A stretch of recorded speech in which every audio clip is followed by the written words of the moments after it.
Hi,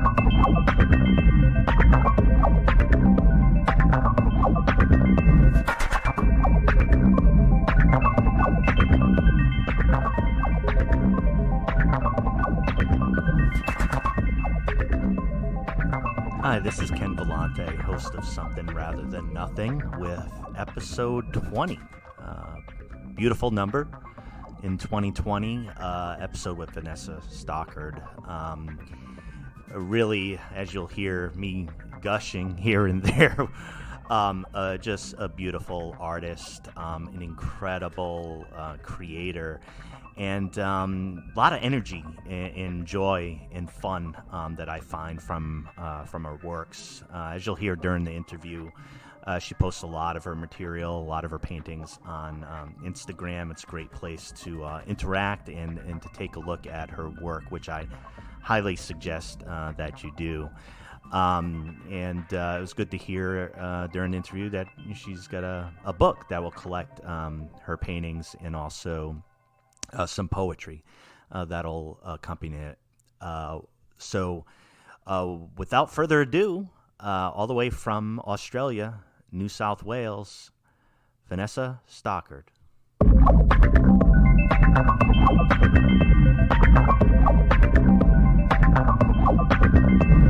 All right. This is the Something Rather Than Nothing podcast, and we are with Vanessa Stockard, and we are calling her and contacting her in Australia, New South Wales. And what particular town is it, Vanessa? I live in Bowral, so it's south of Sydney. Okay. Really wanted to just initially welcome you onto the podcast, Vanessa. It's a great thrill, and I'm very excited that you've agreed to chat with us. Thank you so much. You're welcome. So I'm here recording in the great state of Oregon in the United States, and I understand that you have spent some time in Oregon. Do you want to kind of let the listeners know about your time in Oregon? Yeah, I loved Oregon, and I lived in Portland probably for about a year and a half. And look, I was on my way out I'd had enough of America, basically. I'd been in Santa Barbara, and there were people had these mansions with just no books, and it was just so boring. And I thought, okay, I'll visit a friend up there and see if I like it, and I just loved it. And what drew you in? I mean, I'm from the East Coast of the U.S. originally, and made my way out here. I've been in the area for about 9 years, and it's had a significant impact on my appreciation of the arts and doing art and kind of expression, just general, like freedom of expression. Did you notice any of those type of things? Is that what drew you, or was it something else? No, it was all of that. You know, some of my favorite writers are from Oregon, and I just love your forests up there, and people, read and make art and music and all sorts of things. And yeah, everything about Portland I really love. Maybe not the weather 100%, but certainly the social aspect. I really love that. Yeah, the weather is something to be adjusted to, I find. That's very diplomatic. We'll start diplomatically. It's something to get used to. It is. So what were you like? What were you like when you were younger? Were you already, were you an artist when you were born, or what was your personality like? What was your relation to the arts? Well, I definitely always loved drawing. I started playing the piano when I was 3, so I was sort of definitely into the arts from, really, really young. How was I as a kid? I was a bit strange, I was a bit odd. I don't think I was quite on the planet, if there was a joke going around, I never got the line. I never got invited to the parties, even as a teenager, same thing. I don't know, just social a little bit backward, I would say. Yeah. So it's you, and did you I mean, I know when I talk to artists and, illustrators, painters and such, sometimes if they have those experience and it's an experience I can connect to of, maybe not feeling or quite fitting in, it's something a lot of humans can relate to. Did you find your art was connected to creating an environment that you could understand or a world that you would inhabit? Or did you feel you were doing that? Yeah. Absolutely. It was my little saving space. It saved me. Same with making music. It just, I don't know, I could block out all the bullying and all of that crap that I had to put up with, and I guess it gave me a lot of happiness, really. Yeah. So was it did you feel you were creating like fantasy worlds? Was it a lot of fantasy stuff or? Look, it just took, I guess, the pain away, and all the sort of bad thoughts, so I could, I don't know, it just gave me it felt like space. And during my teenage years, which are the hardest years, I think, of your life, I was in a boarding school for 6 years. And if you live in a school and you're heavily bullied, it's a really, really hard place to get your head around. So definitely the arts played a really important part in, I think, developing my whole character, really, and my serious compulsion to create whatever it is. And do you feel like it's been a kind of like did you reach a point as far as dealing with what, would be traumatic experiences, related, to being bullied and the fact that you're, creative and, just kind of trying to figure out how to fit in? I mean, has that been a kind of like a process of how you've used art throughout your life, or how did you deal with that? Because it's such a, that can be such a troubling and deeply, difficult experience. Yeah, listen, I tried to fit in, and I tried every method, and anyone who knows me will just think, oh my God, like I tried every fashion and every style and everything, and none of it worked. So in the end, I think I was in my sort of mid-20s, I just went, screw this, I don't care. And I just kind of went wild. And then, I've pulled back from those days as well. And I just realised, being yourself and whatever that is way better than being like everyone else anyway. So, Well, and it's pardon to interrupt, but what about the role of humor? I mean, I see your online presence on Instagram. I'm not overstating this. I mean, you're hilarious, and watching the things that you create and how you create some of the characters, including the cat Kevin in your recent paintings. Humor seems really important to you. I mean, do you find yourself going into like dark humor, or you just want to make people laugh? Because you're making a lot of people laugh. Is that been a helpful device or adaptation? Yeah. Oh, look, I've been doing that probably ever since, I was a young kid. I think another defense mechanism, and it's just the way that I look at things. First up, I kind of see the funny side. I have to, in a way. So that's just one way of sort of battling anxiety and depression. Life is funny. It is a lot of the time. Even when it's at its most tragic, it often is really funny. So, yeah, I just think that my mind goes there as, as a starting point. I wanted to ask. I've heard you talk or looked at your work over time, and I don't know if you think in terms of periods of stylistically the things that you're doing, but I know you had done landscapes and still lifes, and you're very adventurous in your subjects and what you go into. Can you talk a little bit about your evolution, particularly as a painter, from your perspective? Yeah, absolutely. Look, the older I get, the more adventurous I am, and obviously you paint all day, every day if you can, and you learn so many new tricks. I guess I call them tricks. And also to take way more risks. So I believe I started, in the more traditional areas, landscape, still life. And most people can relate to that. And that's sort of, I guess, translated to early sales. And then I got stuck into that for a while. And then I actually had a breakdown and I just stopped caring about any sales altogether. And I think that's where I really started coming out of my shell in the best way. So, like, yeah, silver linings and all that. Yeah. And how did you develop? I mean, how did you develop your technique? I mean, were you trained? Were you trained in painting and just kind of like started with more traditional kind of, more like you said, maybe more viable commercially, but traditional type of works.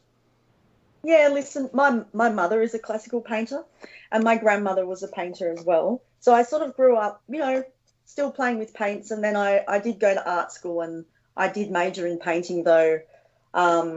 I think they failed me first year. Anyway, I don't think I learned that much at art school. I just, was kind of a little young, but I'm mainly self-taught, yeah. What, I heard you mention boarding school. I went to public schools out in Rhode Island, and I remember, a friend of mine, attempting to choke and stab, the assistant principal, and just weird kind of experiences like that. Yeah. Like, what the heck is boarding school like? Right. Look, if you go to boarding school, you want to be popular.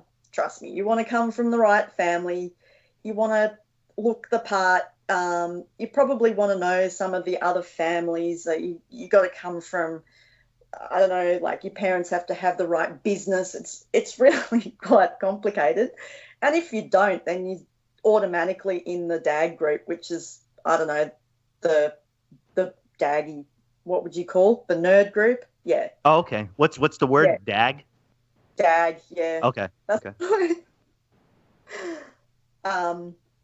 Australian slang for not cool. Yeah, so you start there at 12, you're not cool, and then it doesn't get any better. Yeah. Yeah, it's a hard place, yeah. It's certainly a difficult time. Did you ever ask yourself why you create? I think it calms me. I think that's why. And it wouldn't have to be painting or music. It could have been writing, being a chef. But I don't believe in it, being creative as being so singular in your choice. It could have been anything. So, but yeah, I did hook on to painting after my music career failed. So, yeah. Tell me about the music. I love music. I have a lot of guests who are musicians. What type of things were you doing when you were doing music? Okay, so I was a classical composer. Oh, wow. And in that particular area, the job scope option, I don't know, like you have to be trained in so many different ways, in which I wasn't. My understanding of musicianship was terrible. Like I couldn't really read music, which is ridiculous considering I started when I was 3. There were a bunch of things against that working out, and I think music industry is the hardest one out of all the arts that I can think of. So it just didn't work out, and I knew that by the time I was about 22. I just went, okay, well, I have to move on to something else, and I did. And so, composing. I mean, you just stated it's a pretty significant concept. For me, I mean, you're essentially talking about creating full classical movements and songs, right? And what ages did you do? When did you do that? Oh, like as soon, I don't know, probably when I was about 4. And 4? Wow. And wow. Yeah, my teachers at my first school, one of the nuns, she used to try and write down my first pieces and in a little music score book. And I think I might have been, well, I was definitely 7 when she thought, oh, you're going to be, this big star. And she was writing down my first pieces. So, that was what I was good at, was creating, but I'm not a technical genius, and I'm not very good at being perfect. So Playing other people's music was never my forte. So I did have that bit of a problem as well. But at least the teacher, the nun in particular, I mean, was supportive of. I mean, she didn't try to get rid of the devil that was in the music. I'm not saying there was devil in your music, but she was, or was there? I mean, she wasn't trying she loved me, yeah, and I loved her too. And I also, in high school, I also had a piano teacher who was wonderful, and she also was writing down my scores, which were really, really difficult at that time. So, there was some belief there that this could really work, but it didn't. Has anybody, I mean, I don't know if you still have that stuff. I mean, have you handed it over to anybody and say, why don't you try to play this and see what it sounds like? Have you ever done that? No, I haven't. I do have them. I have them somewhere, yeah. I bet probably covered spider web somewhere in the studio, but they exist. So one of the questions I ask is, what type of art forms attract you? Obviously, you've participated in creating music and writing music and painting. Are there any other forms that you particularly enjoy or wish to do or have done? Look, I think I love nearly all of them that I can think of. I love textiles. I grew up with a house covered in Persian carpets. My dad is like a hoarder of Persian carpets. Obviously painting's my favourite, but I love, glassware and pottery and any kind of textiles and fabrics and I don't know, everything really. A pivotal question I always like to ask guests is, do you have a definition of art? I mean, what do you consider to be art? Oh, no. I don't know if I can answer that. You knew I was going to ask that one. But I think I must have blocked it out. I think my cop-out answer. I think art can be anything you want it to be. There's also the converse way of asking what isn't art. I'm not quite sure to approach it. But no, I've certainly had that answer before, and a lot of people speak to subjectively that they derive enjoyment out of this particular film, this type of music, and kind of open themselves up to that. So it's obviously a completely legitimate yeah. Look, I have a little bit of a problem with the actual word art and then also calling oneself an artist, because I think there's a pretentious quality attached to being an artist, whereas, another form of making art that does not have, in quotation marks, that high art reputation doesn't mean that it's inferior to what you see in the museums, that sort of thing. So I do have a complicated understanding of what I think is art. But, yeah, it has something to do with the way that I would appreciate something, whatever that is. It could be an oil stain on the road, and that could be art to me as well. And one of the things that I've seen, and like I said, I particularly enjoy and laugh a lot, and there's a lot of humor, is just again with Instagram, and you have a cat, a black, somewhat famous cat, I think, at least in that realm, Kevin, that shows up in a lot of your paintings. But first of all, what's your relationship with cats? Is Kevin real? No. No, okay. My relationship with cats, look, I've been drawing and cartooning cats for, I don't know, as long as I can remember. And I have a very mixed yin-yang kind of relationship to the idea of cats, because I see them as having equal qualities of heaven and hell in them. They can be these cute little fluffy babies with these big eyes that you absolutely adore, and the next thing you know, they're murdering some creature and playing with it, and then giving the head to you under your carpet. So, yeah, I can have a lot of fun using them as a platform, imagining that they're people, or, because they just lend themselves to being made fun of as well. You're definitely not averse to definitions. I mean, I know your definition for art, but I didn't know, that cats were heaven hell creatures. Yeah. Yeah, and so it's that kind And of. just like people. Some have a bit more heaven in them than others, and some have a bit more hell in them than others, I've found. And I just love that, those polar opposite qualities that are embodied in every single cat if it's got a brain. And with you you this you put out again on social media. We live far away from each other. Haven't seen your originals, but you put out a lot of. Gosh, they're just beautiful paintings, and they're lovely to look at. But there's a lot of them too. Can you give us a peek into, like, do you just paint a whole lot of paintings? What's your routine like? Yeah. Look, I'm a crazy person in there. I make probably, between 2 to 5 paintings a day. It depends on the size. I've often got about 5 or 6 paintings in progress. And I'm just a compulsive painter. I'm a compulsive worker. So it makes me feel good. It's some form of meditation. I call it productive meditation. And it's very necessary for you. Yeah. Yeah.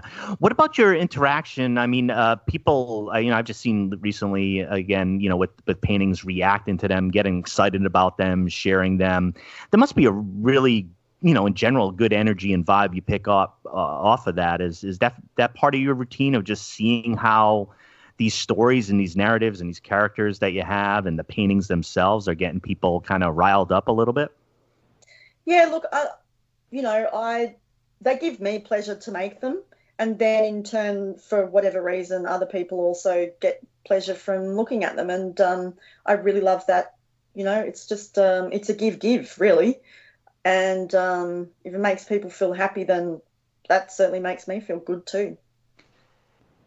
We started off talking about you lived in Oregon and lived out here for a bit, and of course. Now where you are, and it was Barrow, right? That was the name of the town. Barrow, yeah. Yeah. What level of influence does what's around you and what you see and what's outside the window, does that still impact you as far as what you create compared to when you were, doing landscapes and were kind of painting a bit more of the environment? I mean, I guess how much does where you are impact what you're painting right now? I would say right now that basically nothing outside, as in the environment, inspires me. Other than roses, occasionally I will paint them, and they're stunning. I'll probably always paint them just as practice, and if I don't have anything I want to say or play with. But pretty much it's to do with social interaction and what kind of things I've seen or played out, or it could be something political too that I will just put into play in the form of a character. So it's all made up, or the paintings are made up, but it's not because I'm looking out the window at something pretty. Ever. Sure. Yeah. What how's becoming a mother changed you and changed your art? Okay, well, that is one of the reasons I paint pretty fast.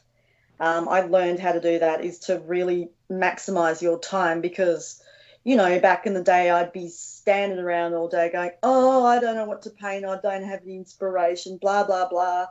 And what I do realise that it has nothing to do with it. It just has to do with you doing the work, and the rest comes. So, and also having a child and watching their wonder, and then being reintroduced into the imaginative side of being a child. And there's fairies, and they believe in Santa Claus and the Easter Bunny and all of that stuff. It's so amazing, and and so inspiring, really. I think all of that's really, really helped my career in general. Yeah. Yeah, I've had a recent interview with the guest, and she talked about how she had moved more towards, writing and having a small space. She's a musician as well, but with the apartment and who was around, and you can't wake the kids, she took the limitations of the environment and just kind of focused on her writing. And she's a brilliant writer. Yep, you do what you can. You do, yeah, with the environment that you're in, and that makes a lot of sense, particularly with how time intensive some of the processes can be. So I'm going to ask you like some general stuff about projects you got going on or way people can connect with your work in just a tiny bit. But am I to understand that there may be a book of your work coming out eventually? Yeah, absolutely. I'm illustrating. Well, they will be paintings, and I have a poet doing amazing poetry. So one poem for each page. Yeah, and it's going to be amazing. And her name is Laurie Moores. Yeah. And on some of your postings on Instagram, I believe those have been her words underneath the paintings as well, right? Yeah. Yeah, really.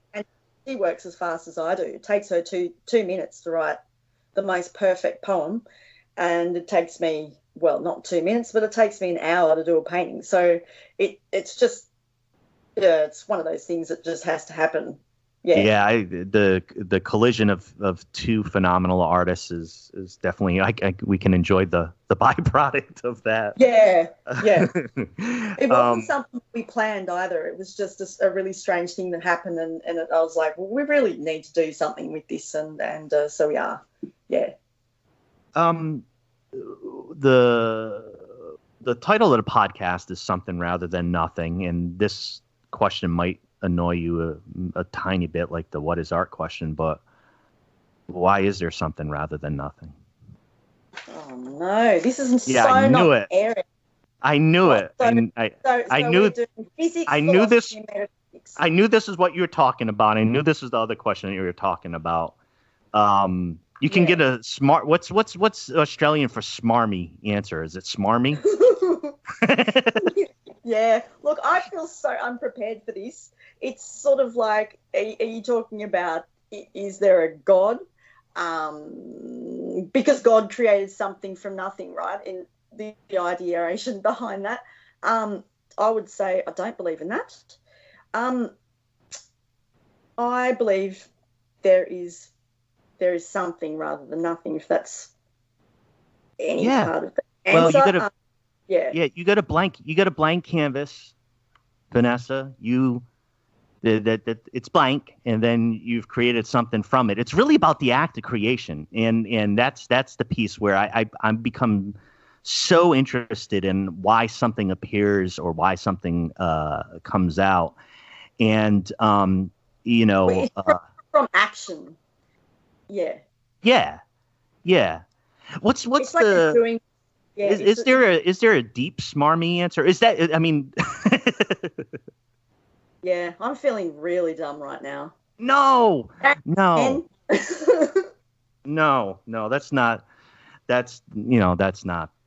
the aim. So with you like you said, you had put out you anywhere from like 2 to 5 paintings a day, and so we're enjoying seeing all of that. But what ways can I'm over here in the United States. What ways can people who enjoy your art connect with it in a way that that you can present to them, and not necessarily connect with you, but connect with what you're doing in your art? Well, I think the easiest place to connect with me is my Instagram page, because I'm pretty active on there. I try to respond to people as well if they've got any questions. So that's just, my name is Vanessa Stockard. And then I advertise shows and whatever collaborations I'm doing. So, yeah, most of the information I use Instagram as a platform for that. And there's plenty there, and that's a fantastic place. I wanted to ask you, and I know you don't do as many of them right now, but I'm just curious. As you know, I paint myself, and almost like paint myself in the sense of when you've done self-portrait in that process. The question is just really limited to when you've done that and you've looked at your self-portrait. What do you feel? The good part about doing self-portraits is you can just learn. And how do I feel? Well, I don't really feel anything in particular because I'm not trying to impress anyone other than get some sort of a likeness. But what I have noticed is that the way that I see myself every day is so different, and I don't think I've got a real handle on the way that I look a lot of the time. You know, my husband laughs at me a lot. He just goes, "Ness, your ears they're not that long. Look, I'll show you. I'm going to measure your ears." Like, we laugh. He's like, like your jaw, you don't have a big jaw, Ness. I'm like, yes, I do. Look, I'll show you. And I get laughed at a lot actually with my self-portraits. So I don't know. I find them, they're pretty fascinating really from day to day, how different you feel. Yeah. Yeah, I was just really wondering, just a very curious about that, you know, such an intimate connection with that, and just wondering what your impressions are. I do have to say that during the recording of this podcast, my cat, Mrs. Mia Wallace, named after the Pulp Fiction character, clawed my leg and has drawn blood. So, you know, I wasn't sure. I mean, I'm a cat lover. I wasn't sure about your heaven and hell cat theory, but yeah, it just tells when you spend a little time, you know. When you spend a little time together, you might end up discovering that you might share more in common. And I do right now, as I'm am bleeding. So not enough to cut the podcast short, but Vanessa, I do want to tell you that just from my perspective, I've been doing this podcast since July, and I think I told you early on, it's a lot of fun. It's a great joy of mine, and I'm proud of it. Part of that is being able to talk with an artist, yourself, a painter, who I just get so much, you know, daily enjoyment at looking at what you create. So I wanted to just directly thank you for that, for what you do, but also for spending the time, limited time, as you described, with, you know, your schedule to appear on the podcast. I just wanted to extend that deep thanks, and actually just the fact that I'm simply thrilled to be doing this podcast with you, and I just wanted to thank you from the bottom of my heart for that. Thank you so much. It's been so fun, and thanks for asking me the hard questions. I'm slightly sweating and it's a really cold day. But I'll recover, no problem. I'll just get back to work. No, it's been great. It's been really entertaining for me to try and answer your questions as well. So thank you so much. Thank you so much, Vanessa, and I look forward each day to seeing the beautiful art you make. Thanks so much. Thank you. Bye now.